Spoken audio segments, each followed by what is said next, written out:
Yo, what is going on, guys? We've got episode 42 today of many. Thank you guys for tuning in. We do have a special guest again here, Nolan Hins, my best buddy growing up. We're going to do kind of like a Q&A today. He's actually got some stuff for me that he came up with without my help. So excited to do that. Those of you, if this is your first time tuning in, check out episode 1, 2, 3, and 4. That will give you kind of a good background and history as to kind of how we got started, kind of the businesses that we operate. You know, my name's Colton. I'm 27. We've got 6 gym locations. We've got 4 pieces of real estate. We've got a fitness equipment moving company, right? So we do all these different things. If you want to learn more about that, go back to episodes 1 through 4 and let us know what you think. We have recently released some episodes. I think it was like 38, maybe 40 or 41. I think from 38 to kind of 41, we've released a couple episodes in there. Kyle, one of my best friends growing up, is one of my right-hand guys in Priority Fitness. He kind of tells his point of view, his story. We've got Nolan here with us today. He also did an episode, I want to say it was episode maybe 40 or something like that, that kind of dives into his story. And then Gavino was also in there, which is our main gym manager, kind of oversees the 5, 6 locations and kind of helps manage all of that. So we also got his point of view in there as well. So we are going to continue expanding the story, showing you guys kind of how it all started, how it all began, because I think the story is really cool and unique. And I think it's interesting for maybe you guys to hear, or maybe not. Maybe you guys don't find it interesting at all. I'm not sure. But we're going to get it out to you guys, and you guys can do with that as you please. So without further ado, like I said, we've got Nolan here. We're going to kind of, what's going on, Nolan? What's going on, brother? Happy to have you. Thanks for joining us. Good to be back on another episode. Yeah, and this episode won't be so much about you, so you don't have to be uptight or concerned at all. Thank goodness. For those of you who haven't watched, make sure you go back and listen to Nolan's story, because Nolan will probably be a guest host on these episodes. I don't know if he'd be a guest host or a special guest or whatever we'd call him. We're not professional podcasters at the moment, but whatever his position is, kind of coming and going and maybe giving us some questions and insight. It's good to know his story and understand why he's here talking to me now. So go back and listen to his episode for sure. So how's Nolan doing? How's the weekend? The weekend was great. Got out on the water, got some sun, got a little toasted, but feeling crisp today now. What'd you guys do? Sunday, you guys took the boat out on Green Lake, and I don't really know what the There's like a little country music festival kind of a thing. It's just one band, but they do cover songs of country music, and there's probably like 50 some boats that pull up in the sandbar, and everybody kind of hops out or stays in their own boat, drinks some beer and listen to the music, or throws a frisbee football around, that kind of thing. So the band is like on the land, obviously the beach. It's not like a floating. No, it's a floating platform, or like they bring a boat out and they must like anchor it down. It's just like a platform, basically, with a couple motors on it. What's the sound like? Like sound quality, is it pretty? The sound quality is really good. They got really good equipment out there. Or the band has all their equipment. I'm assuming it's theirs, and it was good equipment. So. I just didn't know how that was like on the water for sound. Usually sound travels and you can kind of hear words very easy. So I just didn't know what it was like listening to music live on water type thing. Yeah, it was pretty good. It probably sounds louder than it is just because of that factor. Just the sound carries or whatever. But and you can't really hear much from the other boats around you, which is nice. So it's pretty good. Fair enough. And you were with the fiance and just some of her. Yep, took her whole crew out and just kind of did that thing. And then the day before, Saturday, we obviously got our lift in together, and then it was like a recovery day from the installs the week before. Yeah. So let's give all of our listeners kind of a little recap on Wednesday, Thursday, Friday of last week from your point of view. Tell everybody. So Wednesday morning, we went to the warehouse in Neenah and loaded up the Planet Fitness product that was going to be installed Thursday and Friday into the 2 different semis. So there was a semi loaded for each club. And then we left and got to the Airbnb Wednesday night. Woke up early and started early on Thursday morning and installed in St. Paul, Minnesota. It was a good install overall. All the guys were really good, really solid. The Planet Fitnesses are nice because they got double doors, so everything was pretty smooth. And then basically the exact same equipment that we installed Thursday, we also installed Friday. And same old, went really well. The trucks that came direct from Texas Had a little damaged machines on the first install, but that overall went well. The lead there kind of took care of that for us, which was really nice. Do you have any takeaways from the installs? I mean, like for example, Thursday to Friday, you and Kyle kind of had a conversation. Like, what as a leader, what did you? Any takeaways? I guess as a whole. I guess there's just like small things that we don't really. I mean, going over the plan with everybody before we start the install is probably something we need to do a better job of. Everybody generally knows what's happening and what's going where. But when we get there, the plan of attack just seems to, we just kind of start. We don't really have, all right, this is the plan, and reiterate that to everybody. And I think maybe that goes a long way, because Friday we kind of did a little bit better of a job of that. Plus, it was the same install basically as the day before, so everyone knew a better idea of what was happening.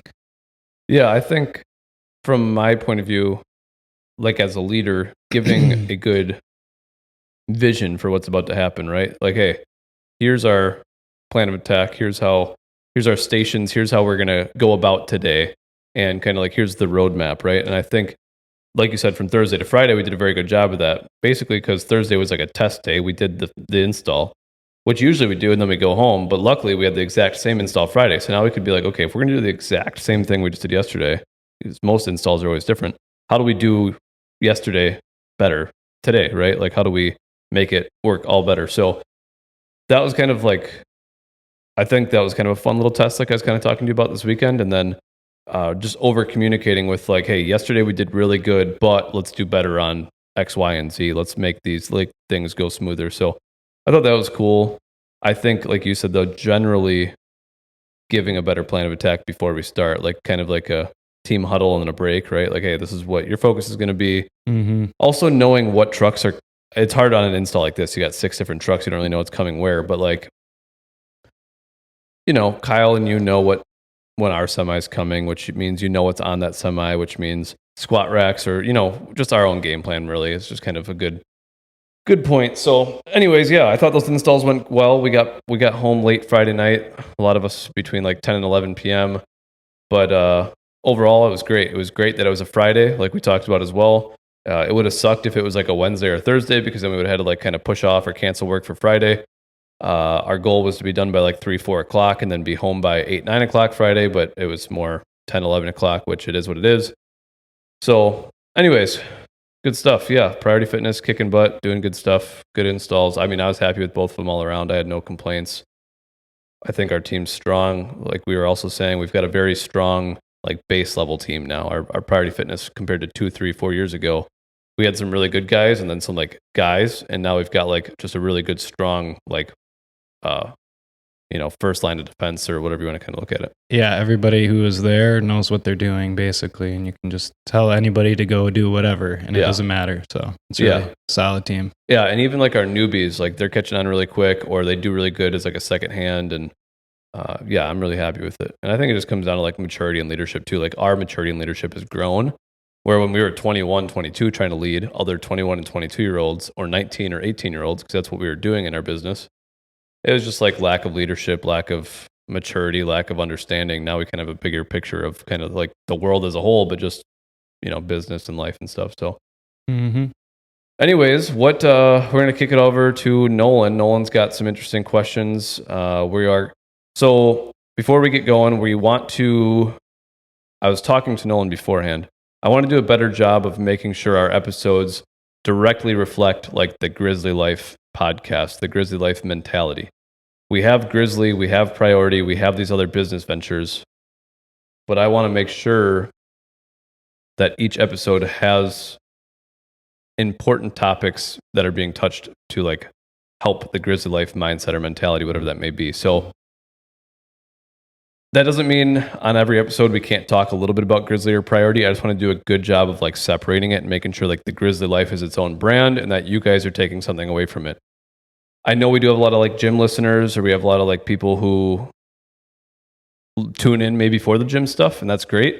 We're going to continue kind of giving you guys that information as well. I just want to do a better job of like segmenting our episodes and making sure that you guys are getting some good quality, like kind of life advice, mentality, motivation, moving in the right direction, becoming the best versions of you, the 1% betters and all that stuff. So there's ways we can relate Grizzly and priority into the Grizzly life. We just have to make sure, like, this is more of a conversation I'm just having out loud, but this is just kind of like some of my current thoughts on what I want to make sure I do better for you guys. So anyways, Nolan has some thoughts and questions and ideas for us. So I'll throw it over to him and let Nolan be the interviewer today, and a little practice episode for you. See how it goes. Yeah, so today I kind of wanted to pick your brain on some things regarding Grizzly Fitness and like the culture or the character of Grizzly Fitness, or like the ethos of Grizzly Fitness, kind of what brought that culture to be, or what made you turn Grizzly into Grizzly, and what is that culture to you, and what is that ethos to you? Sure. So I'm going to kind of take the question as, and we've talked about this a little bit before, it's kind of like what makes Grizzly Grizzly? What are like the core values of Grizzly? And how did we really come about those? And why, how, like kind of just all of that, right? Like, so I'll kind of start with like what makes Grizzly Grizzly. And you can chime in too, because you're part of this company and you kind of understand. But I'm not going to like list our core values, but some things that I'm not going to list all of our core values, but some things that really make us stand out compared to like other businesses or companies. I think like first and foremost, it's kind of like our family style culture. We've all grown up in different families. Like you've grown up with my family, like you know how we interact and how open and transparent like I am with my parents, right? Yeah, like, definitely. I think that relationship actually has kind of spurred off into like our business. Like, and what I'm saying is like our family, my family, we have like no go zones, right? Like we will talk and say any word, any situation, like imaginable. We're not going to get into details, but like, yeah, there are things I would not share with my parents that I know you would share with your parents, and that's right. Yeah, like the conversation just is easy. Like there's conversations you've had with my parents, or the conversations you've been roped into that like there's no way in hell you'd probably even have with a general adult, right? Like it's just not like how you were raised and stuff like that. So I think like that influenced me the way that I grew up, is like having like no boundaries or weirdness or like just things we should and shouldn't say at the table type thing. I'm not saying like when I grew up I could cuss and do all these things. It wasn't like that, but like we could just, transparency was there, communication was there about whatever we wanted to talk about. So I think that directly correlates with our business almost, which I'm just now making this connection. I've never really thought about this before, but that openness I think translates directly to our company, and our company has like, we strive to have that same. Now, there are people on the team that struggle to communicate and be open, but I feel like as far as being an open book, I'm pretty straightforward. If you want to have a conversation, if you have an issue, like I'm pretty like, hey, just talk to me and let's figure this out. And I think, you know what I'm trying to say? Does that? Yeah, that creates a good environment for the employees, because if we ever have a problem or something, it's easy to bring it up to the boss because you are that way. And that is a good core value, or a good part of the Grizzly ethos, I would say too. Yeah. So however like that makes sense to you guys, I think it makes it fun. It makes it easy, a little bit less stressful. I don't know. I like that aspect to our company for sure. I think that you're not going to get reported to HR for saying some dumb stuff. A lot of us do to each other. So right. Yeah, exactly. So I think an open, whatever that would be for like a core value, like that openness, like that's kind of like our authenticity. Like we are who we are. I am who I am. And I think that extends off of me. My brand kind of ventures out into the rest of us for the company. So that's like one big thing, is kind of like our openness. I also like the family culture, I guess, is kind of where I was going with that. We care about ourselves. We care about each individual on the team like a family member. And I think that kind of goes a long ways as well. I care about you. If you have a problem at midnight, you call me. You know what I mean? Like that's what we've kind of built our company on as well. So anybody in the company, if they get stranded 2 hours away, 10 hours away, 20 minutes away, whatever the situation is, worst case scenario, we try to build a community or a team of like people who care about each other more than just working. I don't want our people to feel like they have to like wear the suit and be somebody they're not when they get to work. I want them to feel like this is home and that they're part of building something larger than themselves, right? Like, so it's important that they feel like they're with their friends and family, because that's what we've built our company on, is friends and family. Yeah. You, best friend; Kyle, best friend; Gavino, a friend. Good for, like, one of my best friends now, but it's not like we were like best friends in high school. Garrett G, the producer, family, right? My mom and dad were supportive-ish once we were, so like I think that's what we also built our company around was, I guess I'm leaving out Damon, I'm leaving out Goody, right? Like, these are also two best friends growing up. So that's what we found our company on. And I think that's like such a big staple, is that we carry that mentality of like best friendship onto everybody now. Like, I want to be close. I want you to be able to have a conversation with me. And that kind of extends out. And I think that is part of like management as well. Like, I want Gavino to have that same mindset for like his staff that he manages, and you for your staff that you manage. I can't force everybody to be best friends. I'm not saying that it's not realistic for you to be best friends with everybody on the team, but I want you to know that you have to treat them like family. Even if it's the family you see at the reunion that your family with, then you still have to give them a hug and kiss goodbye or whatever it may be. Like, you still care about them, just maybe over there a little bit. You know what I mean? So having that good communication with that staff as well, I think is important. So those are like a couple big things as to why I feel like both, like all of our companies are the way they are. There's other things, I really do believe like family first mentality, help first mentality. We're a very like helping each other first organization. We've built, I feel like I pride myself in, you said like, you're not afraid to talk to the boss. Like, I've never, me personally, I don't come off as like the boss. Like, I don't, like, I'm still your friend. Mm-hmm. I don't really use the word I a whole lot. I like to use we. And I've noticed I've done that ever since we've built. Like, when I was like 20, 21, 22, people would, I'd be talking to like a sales rep, for example, like Duffy or something. Or just anybody like that level. And they would ask me a question like personally, and I would always respond with like, we as a team, like we, and they'd be like, oh, you're like, you have all these partners. I'm like, no, but like it's not me. Like, it's not, I can't just take sole responsibility for what we do. It's like, we are a team. We function as a team.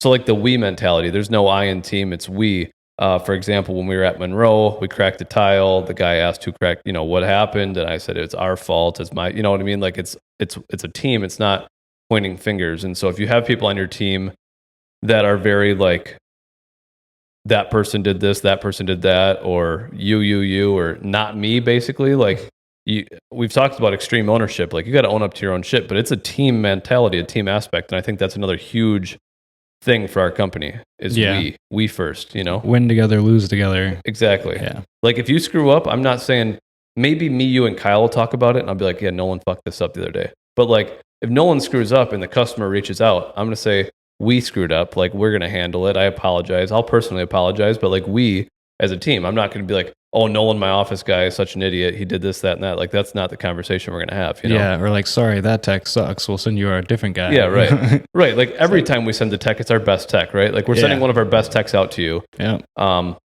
Now you've got your most experienced tech, but all of our techs are our best techs, right? Like, so again, like, owning that, I think those are kind of some really big reasons that we've got a good culture, those. And I think we're trying to constantly refine that and do it all better, but we first, not I.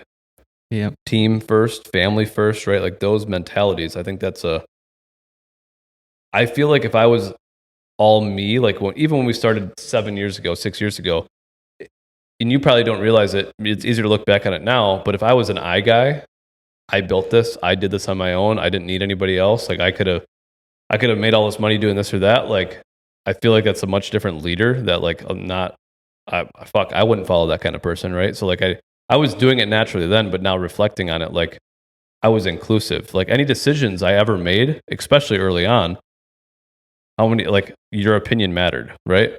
Yeah, I got a text all the time late at night. Hey, what do you think about this? What do you think about that? Or a direct conversation like, hey, I'm thinking about doing this. What do you think? Yeah.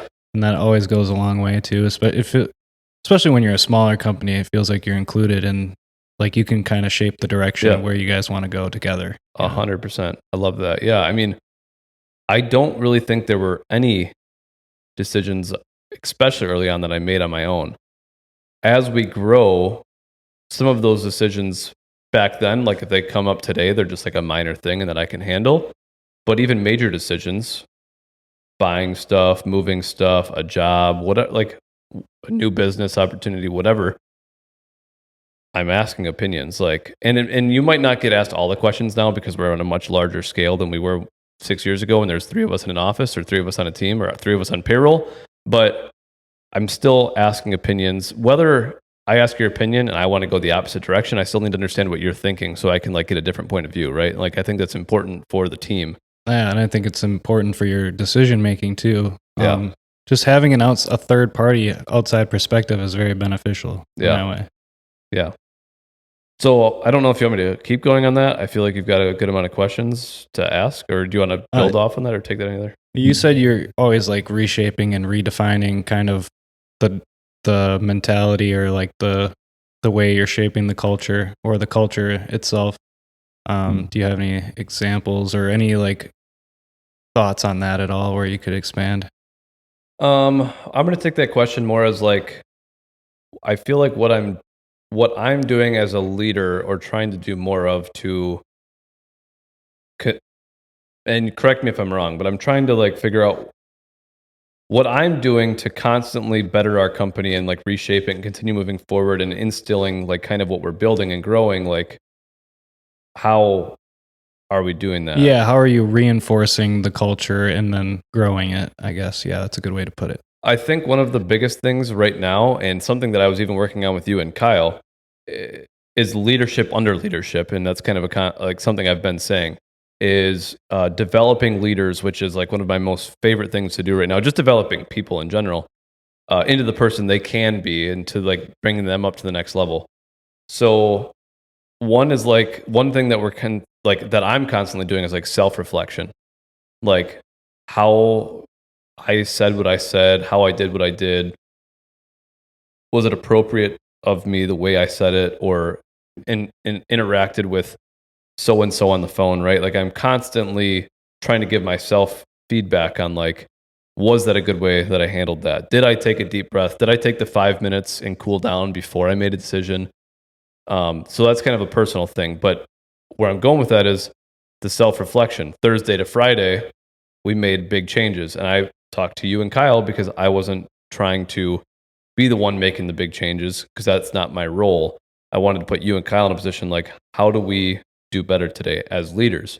I wanted you and Kyle to think about it, not me. You know what I mean? And the more that I help you and Kyle think about it and become even better leaders, the better Priority Fitness even runs day to day.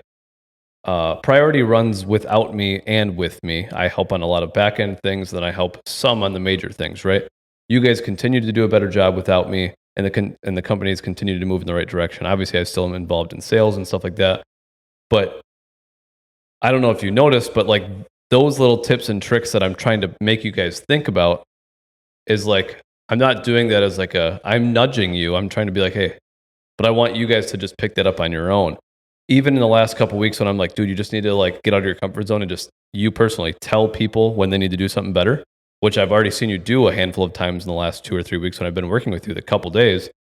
Like that's what it takes is like just those reinforcements from me to you guys to then take that onto the rest of the team. And I feel like that's like a compound effect or a compounding effect. Mm-hmm. Does that make sense? Yeah, I totally think like in my opinion, I think the whole culture starts top down, or even anything like that starts top down. So when the people under you see you doing it or notice a change, or if you make that change yourself, the people under you can see that and then they'll make that change themselves. A lot of the times, sometimes it takes a little extra push, but I mean, leading by example, I think is the best way to lead. 100%. Yeah. And that's actually a good point too. And like, that's why my Snapchat is just filled with my wins, basically. Like that's really what it comes down to is my Snapchat is like my accountability and also like a day in the life of me and what I do for the most part. And I'm doing that, one, for the followers to see like it's possible, but two, the proof of leading by example. Like I'm trying to be a great leader. And if I'm going to be a great leader and I'm going to preach fitness, I need to work out. Like I can't tell our gym, like you ever meet like the fat gym owner and you're just like, why are you a gym owner? Like, why? No, there's like strong men and body, like whatever, but like the overweight clearly doesn't work out gym owner is the guy we're talking about. Like how, like it's just not right. You know what I mean? Like it's just weird. I don't know what the word I'm looking for is, but it's like contradicting, or you know what I mean? Like why would that be their role? Like they're clearly owning this business just to soak money from people that also need to be fit, and it annoys me. So I believe in like leading by example 110%. And yeah, that's why I post all the time on Snapchat. Is just not to prove anything to you guys. I don't really give a shit what you guys think about me and I do care, but like I'm still gonna do what I want to do for me personally because that's what I need to do for me to be the best. You know what I mean? But I think it's good for everybody to see. Maybe it motivates you. You know, we've been working out the last 6-7 weeks on Saturdays.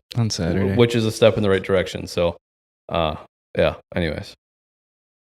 So another thing I wanted to ask was, how does that kind of translate into the gym or like into our members? Like how can our members kind of take that culture or use that culture in the gym or even their personal lives to you know, better themselves?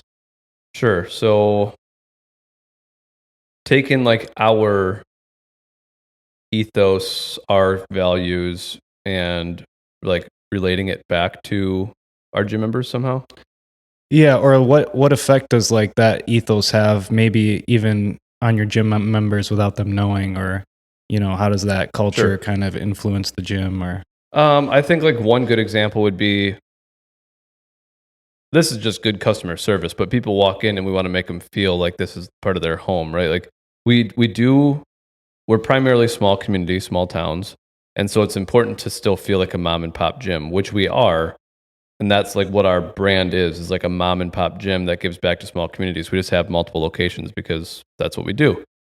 So now customers walk in, they're greeted, they feel like they belong here, they feel like they're part of this, they feel like they can count on us. We've helped, you know, for example, the Moore family, right? Like with raising a ton of money for their unforeseen circumstances and stuff like that. It's just like what we do is we try to bring people together. Now our gym can't turn into, for this specific example, we can't do that all of the time. Like we can't just turn into a charity, so to say, but we do genuinely care about our members and our people who come here, and we try to do nice things for individuals who like maybe have a hard time, or family members pass, and that like we try to connect with them on those levels as well. And the gym is also a place that is so important for people for like mental health and like caring about like obviously for caring about yourself, which is like half of the things that we're talking about as well. But I don't know, like just the gym is like your safe place, which I think is like a second home or a third home to a lot of people. And I think it's important to realize like we're part of your family as well. Like we do care about you. We're not just here to collect your money on a monthly basis. We do want to see you become the best versions of you. We do want to see you smile more. We want to see you lose that weight. We want to see you, like, we want to hear those stories of you losing weight, of you climbing up the stairs, of you carrying your groceries in, whatever it is. Like, that's still very important to us. And I feel like that speaks volume because I feel like a lot of gyms, especially franchises, do not care about those things. The owner might, but like the general franchise, like they're here for the money. And we're not money first. We're like results first, and like caring about the individual, and you know what I mean? So I feel like that kind of speaks volume about like who we are. Yeah, and definitely the hiring process has went a long way. I know you have a lot of really good staff that actually care and take the time to listen to if anybody has anything to say. So yeah, we take a lot of criticism and we roll with it, and always are striving for something better. Yeah, for sure. I mean, I feel like, and I think customer service is like a customer experience is a better way to put it. What is the customer experiencing? Not just like customer service is like when there's an issue. Oh, yeah, we'll help you out. We're really more about like focusing on like the customer experience, and that's kind of like the shift that we're going. How do we take care of our customers more? How do we give more back? How do we do more with the local communities? How do we raise more money for the school? You know, whatever it may be. Like that's kind of like the shift we're trying to push on these small communities. Like how do we kind of move into that direction? You know what I mean? Like, so yeah. Anyways, I think I'm trying to think of like feel like that kind of nails like the family first and the caring. And if you, and so I don't think a lot of members would realize that like that's like our business ethos as well, and that like kind of rubs off. But for like our members to kind of extend that, or like our listeners, you know, relating that to like the Grizzly life, the Grizzly life is here for 1% better, being the best you. But like being the best version of you is important for everybody else around you too. And the reason I'm saying that is like the happier that I am, the happier like you're going to be around me. The more glowing that I am, the more fit that I am, like the happier I am about my life, I'm just going to be in better spirits when I'm around you. And I don't think a lot of people understand that as well. And I'm not living to make like, I'm not going to the gym to to directly make sure I'm happier around Nolan, right? But I'm going to the gym to be the best version of me. Naturally, I'm just going to be in a better mood. I'm going to feel better about myself. I'm going to look better, like all of these things. And you don't even realize that it's actually going to have a huge effect on like the people you're around, because you're just going to feel better. Now, if you're the guy that goes to the gym and all you do is talk about the gym and like how this routine is crazy and you're dieting and like you can't eat this and that, probably going to piss some people off around you. Like I'm carnivore and I eat strict, but like I still do a good job of like, I don't know, maybe I do talk about it too much, who knows? But just generally speaking, you don't realize like the effect you have on everybody else when like you start caring about you. And that's kind of why I say like focus on you first, because that's all you've got in the end. Like you need to prioritize you so you're not a problem for other people in the future when you're 80, when you're 70, when you're 90. You don't want your kids wiping your ass. Like you don't want your kids taking care of you. You don't want to be in an old folks home. Like you want to be functioning. You want to jump off the boat. You want to rent the jet ski. You want to go on vacation. You want to travel the world while you can. And that's what we work so hard for our lives. We retire when we're 60 or 65, and then we can do what we want. It's like, well, if you're not healthy at that point, what was the point of working all of the years you could do that stuff? So I think people just need to realize like, sorry, I'm going off on a tangent, but open up and realize like now is when you need to start. Like you can't start tomorrow because it's always going to be tomorrow. And before you know it, tomorrow's going to be too late. And, you know, that's what we do as humans. We worry more about our work and our job than we do about ourselves. And I think even you know it, like when you work out, you feel good. You do enjoy it. It's just you need the energy or the motivation or the mindset to do it. And that's kind of what this podcast is about, is like you don't have to work out. You could be a runner. You could be whatever. I'm not saying you got to strength train, but like finding whatever that is for you, going hiking on the weekends, taking your dog for a walk. That's what this podcast is about, is like being the best version of you, caring about you. And naturally, when you start doing that, everything else in your life just gets better. And that's what we're here for. So anyways, I'll go back to you. Yeah, that's a really good way to put it. And I love that the way you talked about how being the best version of you directly impacts the people around you, because it definitely does. The people around you really shape kind of your mental state, I would say. So surround yourself with people who are in that same, or who can get themselves motivated and ready to go. And eventually you'll find yourself in that same situation, I would think. Yeah. Yeah. I mean, it kind of comes down to like your inner circle, the people you surround yourself with. You know, if you're in that inner circle that you're drinking or doing drugs or whatever, smoking cigs, all, you know what I mean? Like if you're around that, it's just more acceptable. Like to you, eventually your brain's like, well, it's not that bad, right? Or like I can, like everybody does it. Yeah, so. Exactly. That's like the mindset, right? So, put yourself around people who are doing bigger things than you, and that could be in any realm, financially, business wise, like health wise, whatever it is. I mean, if you lived with me, how do you think you'd be eating? Like you'd probably be eating a shit ton of protein, and I'd probably be forcing you to work out or whatever. But that's just because I would probably make you do that. But just like the people you surround yourself with is a direct reflection of you. Like that's all it is, you know? Well, you can cook for me and make me carnivore anytime, but dude, kind of want to start cooking for people, to be honest. Yeah, that would be. Yeah, we're gonna have to make the Grizzly house and then get everybody shredded in there. We're gonna have the Grizzly kitchen here pretty soon, and oh yeah, cooking meat for people. What else you got? You have any other questions you want to chat about, or any other thoughts or ideas? I don't really have anything else really. Maybe a good wrap up question would be like, what is one piece of advice you can give to somebody who's not there yet, or who's somebody who's thinking about their next goal? Somebody who has a goal or hasn't started, you know, what would be your piece of advice to them to get in the right mindset or the right, or, you know, how can they change their own culture or shape their own destiny basically from square one? What would be your best piece of advice? I think for those of you who are struggling to like basically put your foot down and do it, is like there's never going to be the right time. There's never going to be like an easy time, the right time, the perfect time. And I think that's what a lot of us look for. I think a lot of us are like, again, on Monday, right? It's Friday, on Monday, New Year's Eve, next month, because I've got a birthday party or bachelor party or whatever. There's always going to be an excuse, and there's never going to be like the best time to do it. So unfortunately, the best time to do it is now. And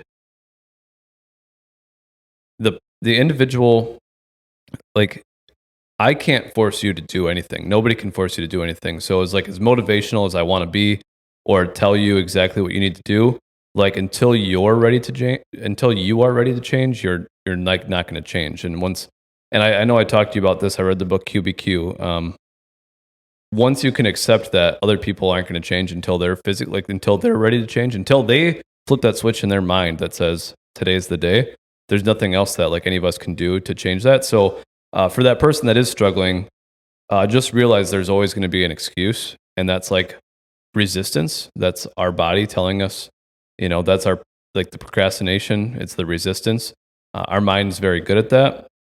That little conscious of ours is good at saying there's always tomorrow, there's always the next day, there's always next week, next month, next year, whatever it is. It's never too late, but eventually it will be too late. Eventually you'll be 60, you will be 70, you will be 80, and you will have wished you started when you were 20, 30, 40. I even know there's a lot of people, like when I went to high school, and I'm sorry I'm going off on a tangent again, but there's high school athletes that I hung out with, right? But they didn't work out in high school. And then I started working out with them after high school, because now they're like, well, I got nothing else to do, right? I'm not playing basketball anymore. So they start working out, and they're like, wow, if only I worked out in high school when Colton had told me to, how much better I would have been at the thing that I did love. So like a lot of people don't love working out, and that's fine.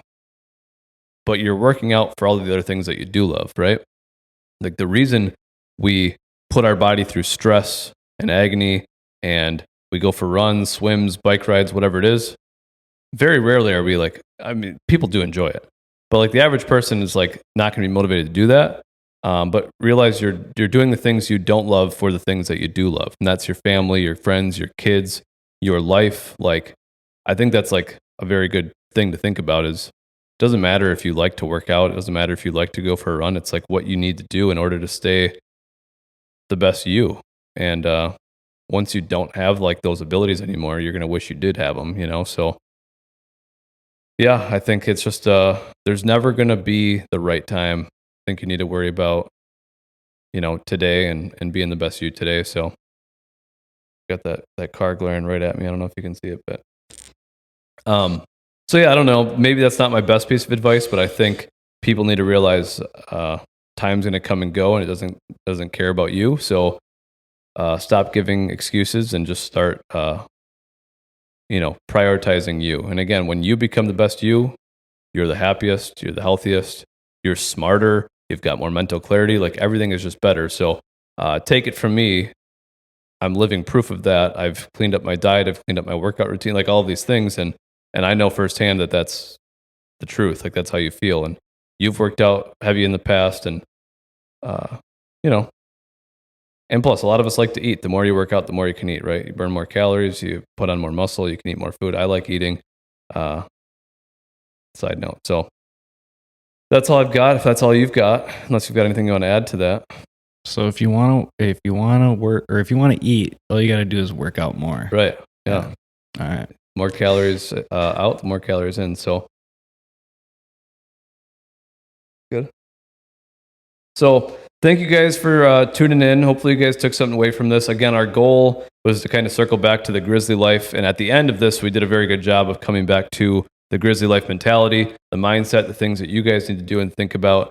The goal is a little bit of motivation, Although I'm not sure how much I believe in like motivation, it really comes down to mindset, consistency, building habits, stacking habits. And once you've built habits, every day you already have habits, right? You get out of bed, you either make the bed or you don't. Whichever one you do is a habit. It's just whether it's a good habit or a bad habit. So your entire life is habits. We generally eat the same foods. We generally drink the same drinks. We generally like drive the same way to work, whatever it is.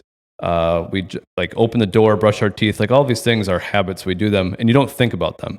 So when we talk about goal setting and building new habits, it's taking these bad habits or habits that aren't ideal or that don't necessarily fit into the lifestyle that you want and changing them a little bit so that way you can become a better version of you. It's not difficult. It's just once you start changing it, maybe if you want to start learning how to brush your hand lefty instead of righty, you start doing it. Eventually, it's just what you do. It's not like a habit you have to think about. So review your daily life and things that you're doing and things that you're not doing, or things that you're doing but not the right way, or however you want to look at it, and just work on shifting that to a slightly healthier habit. Now, I'm not asking anybody to make an extreme change. Like, you don't have to take your entire diet and change the whole thing. But maybe every night before you go to bed, you have a bowl of ice cream. Maybe we do every other night. Maybe we do once a week. Maybe, just slow baby steps and figure out how you can kind of change and be the best version of you. So once we're building these habits, you don't even really think of them as habits. It's just your life. It's just how you operate. So consider that, do with that as you please. Build those habits for you. Be the best version of you. I appreciate you guys tuning in. Thank you for joining us today, Nolan. Heck yeah. Thank you for the questions, and I'm sure we'll have you on again soon. So thank you guys, and we will see you on the next one. Later.